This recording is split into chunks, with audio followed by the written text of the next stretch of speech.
Natural philosophy. How do you make sense of life, religion, spirituality, culture, education, etc.? These matters influence our lives to a great extent but are not always clear.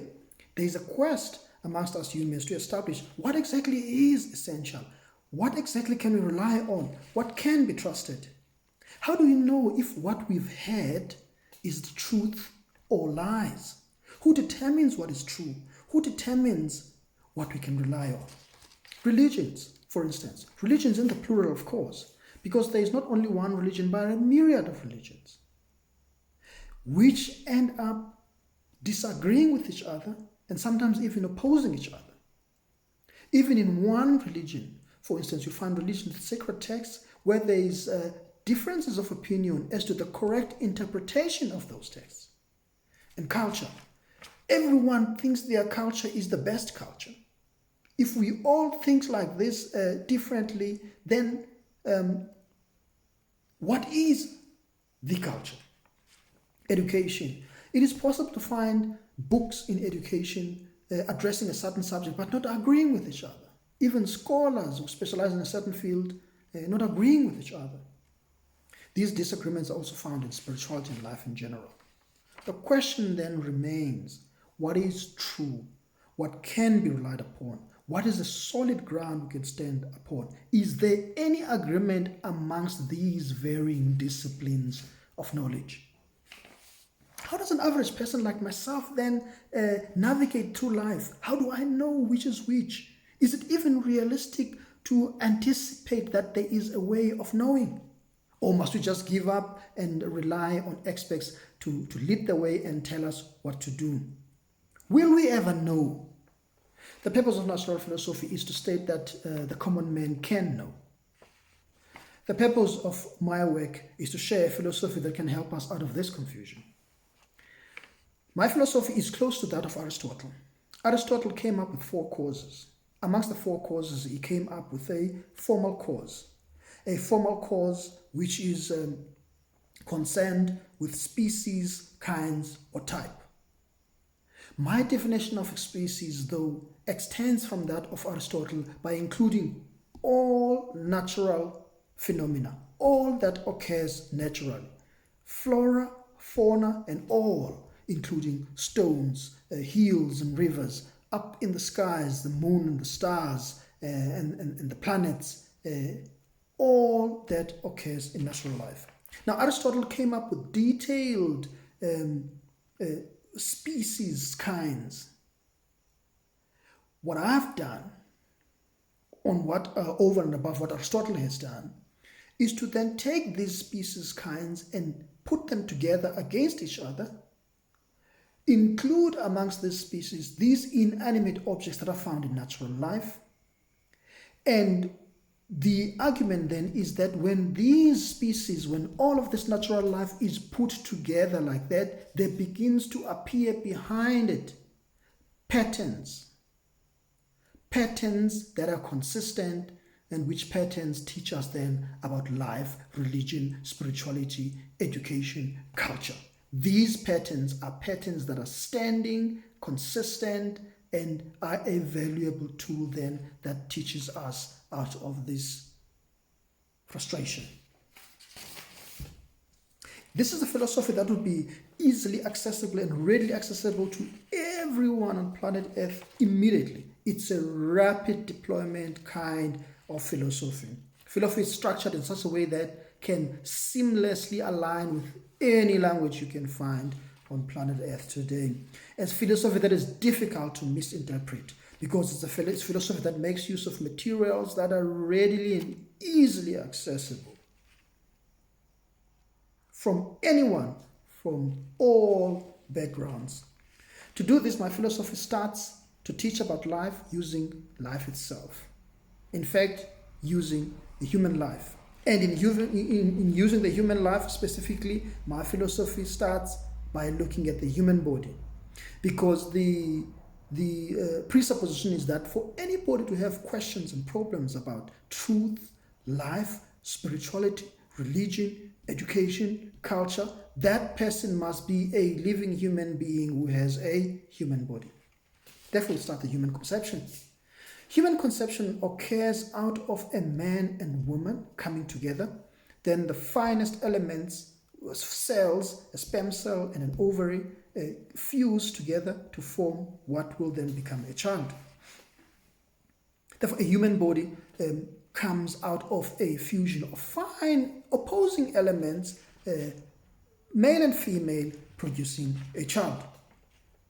Then the pregnancy continues. A child is in the mother's womb and is fed through the umbilical cord. I think it's important for us to note where the umbilical cord is, because it's not situated at the top of the head, nor underneath the feet, but at the center of the body. I say center in the sense that if you were to take a body and lay it down and spin it like a disc, the umbilical cord or the navel would be at the center of the disc. Therefore, it is at the center that the nourishment, oxygen and nutrients is given and spread and fed to the baby and spread throughout the rest of the baby. It's important here to note that the nutrients and the nourishing of this system, it comes from the center. It is from the core. Now labor pains will come at some stage, and this will be followed by a breaking of the water. And once the water breaks, the child crowns and the child is born. When a child is born through normal birth in this sense is birth through the birth canal, because any other kind of birth will be given a special name. Now, birth through the birth canal, a child will crown, and firstly eyes will appear, ears, nose, mouth, and the whole body comes out. It is important for us to note the sequence of this emergence at birth. Let us recap about fusion. If we take fusion and put life, religion, spirituality, culture, and education next to it, we can immediately say, maybe if we can take what seems to be the opposite aspects of life, opposing aspects of life, and actually merge them together, we can get a developed life. The emergence, the merging of what is apparently opposing elements in life will actually take us to a developing life. The bringing together of what is seemingly opposite religions might actually take us to the core of what religion is supposed to give. The bringing together of what seems to be opposing spirituality might take us to the core of what spirituality is. The bringing together of cultures that seem to be different might actually take us to the core of what culture gives. The bringing together of what seems to be different kinds of education might actually take us to the core of what education gives. It would not help us to say, this education is so poor, I want to hear nothing about it. I don't even want to read about it. I don't want to know about it.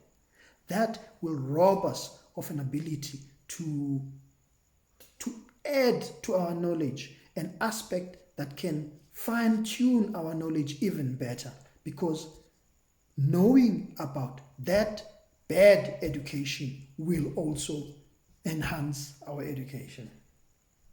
The center. At the center, we see the umbilical cord, point of nourishment from the center spreading out to the periphery. The egg is called a shell, white albumin, and egg yolk. It is the egg yolk at the center that turns out to be the chick. Axle and wheel. The axle is at the center of the wheel. The spinning of the wheel is determined by the spinning of the axle. It is the spinning of the axle that determines the spinning of the wheel and ultimately the movement of the wheel against the ground, not the other way around. And the axle is at the center. You can have the axle on the outside of the wheel, if you like, but that will be an experiment, and an experiment that will show to anyone that there you do not find movement. A rondavel from those who grew up in South Africa, or maybe other parts of the world where there is these round mud houses, normally with grass thatching as roofs. Those houses would normally have a pillar at the center of the house. Now that pillar supports the whole house, and you do not find a pillar of a rondavel, a pillar outside of a rondavel. As an experiment, we could try to have a pillar outside of a rondavel, but it's not going to work. You just can't have a pillar outside a rondavel. It must be in the center. We know in winter when we make a fire and you all sit around the fire will be at the center, and everybody who feels cold will then gather around the fire. The heat will then move from the center out to warm everyone around. A fire is not made in the sense that you have people sitting in the center and build a kraal out of woods around them, light up the logs and have the people heated inside. That will be close to what can be called arson or even suicide. That is not how a fire works. It is put at the center and heat moves from the center and it moves out to everyone around the fire. Animal and plant cells. It is in the center of the cell, in the nucleus, that you find the DNA. It is the DNA that determines that this cell will ultimately be a heart, a brain, a lung, etc. So the information about what this cell will ultimately be is at the center. So it is the center that feeds and nourishes. It is the center that determines. It is the center, it is the core that what is on the outside is determined at the center, is determined at the core. I want us to look at the head again. During birth, the process is the eyes, ears, nose, mouth that is coming out through the birth canal. But to announce that the person is born, after the severing of the umbilical cord, etc., and the child will first cry, nose, open, breathe, hear, and ultimately see. For all those children who did not cry, those children could not live. So we can say everybody who has ever lived and everybody who is alive today, with no exception, announced their arrival on planet Earth through a cry. Maybe important to note. Let's have an example of somebody who's sitting in a swimming pool and then you drain water out of the swimming pool. Sitting or standing in a swimming pool. If you were to do that, I want us to make it as an example, and on the one hand, I want one to have to imagine a child being born. The water comes out, and first the head comes out in the order of eyes, ears, nose, and mouth.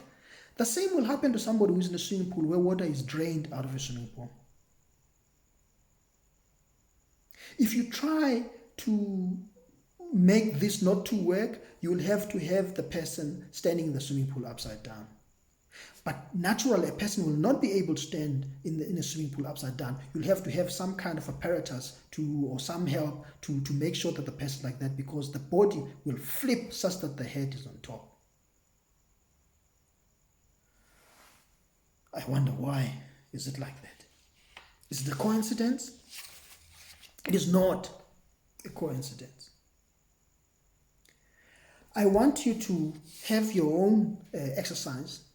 When you go to a swimming pool, the next time you go into a swimming pool, go and swim, dive deep into the water, and then come out. When you come out of the water, I want you to make sure that you do not blow the air with your mouth. Just come out of the water, maybe wipe your eyes or empty your ear if there's any water in the ears or any water around the nose, and do nothing with your mouth. And I would love to get comments maybe on this video on what your experience was of diving underwater, coming out and doing nothing with your mouth, and just maybe take care of the nose, eyes, and the ears. Let's come back to the head. On top, it's the eyes and the ears. It's possible, I want to say it's possible for people to live without eyes and ears. We know that. We know there are people who are hearing impaired and visually impaired. We know that there are people who look but don't see, who listen but cannot hear. Not only this shows that there are people on planet Earth today who have eyes but cannot see, who have ears but cannot hear. What do I mean? I mean, this shows that there are people on planet Earth who look but cannot see, who listen but cannot hear, What does this mean? This means that there are people on planet Earth today who have eyes but do not see, ears and do not hear, in the sense that they do not have an understanding. They look, but they don't understand what they're looking at. They hear, but they listen, but they don't understand what they're hearing. And the person continues to live like that. And I want to argue that the eyes, therefore, situated at the top rung of the top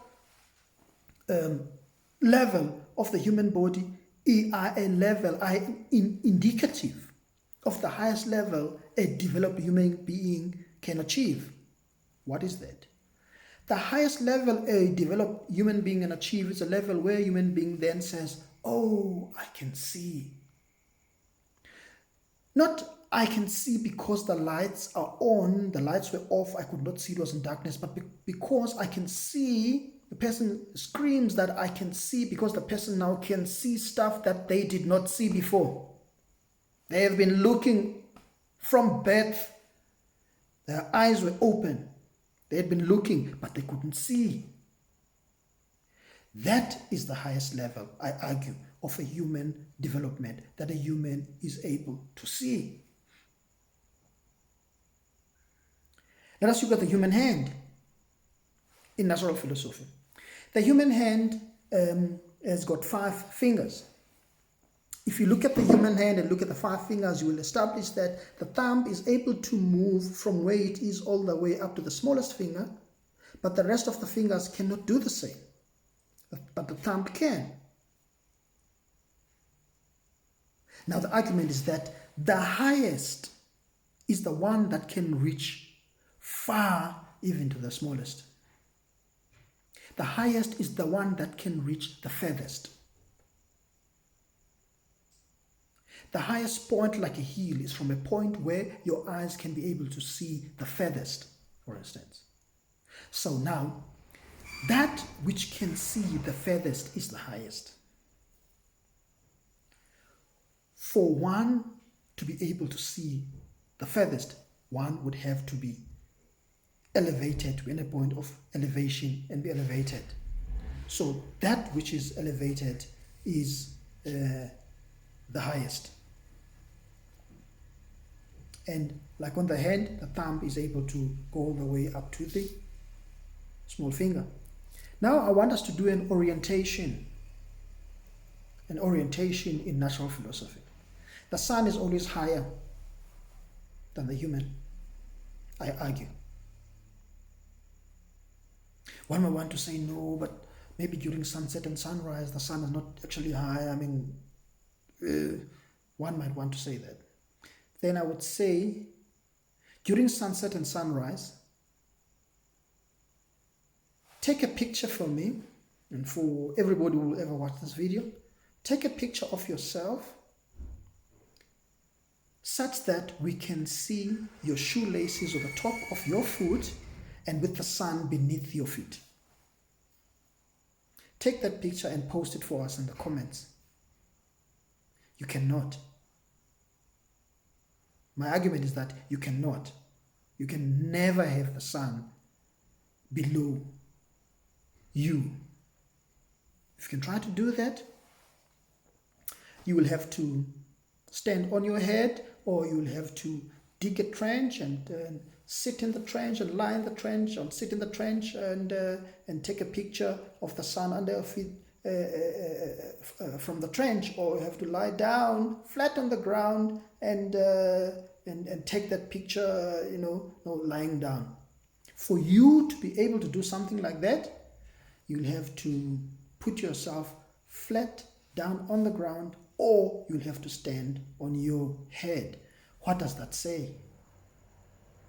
That says to think lowly of light, to despise light, which indicates is a reflection of wisdom.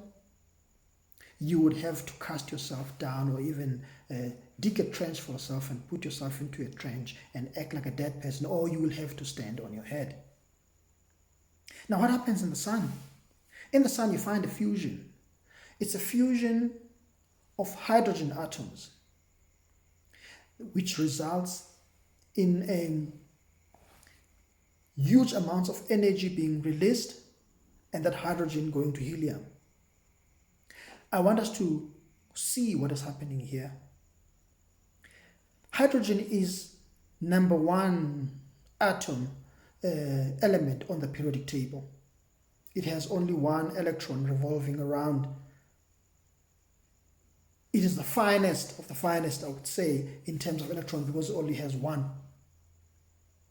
Now, the sun combines the finest of the finest to produce huge amounts of energy, and energy that goes out and impacts lives, planets, even us here on planet Earth. So that which gives light we can add and say that which gives light, which gives light, synthesizes, brings together the finest of the finest in a sense that produces energy that energizes life and causes light and gives light out there. That is what sun does. According to natural philosophy, you must understand, therefore, that the argument is that every incident is actually like a slice in a continuum. Every incident, every entity is like a slice in a continuum of life that is never ending. So the combination of fine elements and production of energy to production of light for humans is what happens in the sun to produce light. Therefore, anything and everything that produces light will do so through a combination of the finest of the finest. And it will energize, and it will bring clarity. But somebody might say, yes, I see what I see, but we tend to see things differently. How do we then tell who is correct from what we see? That we will deal with in the next video.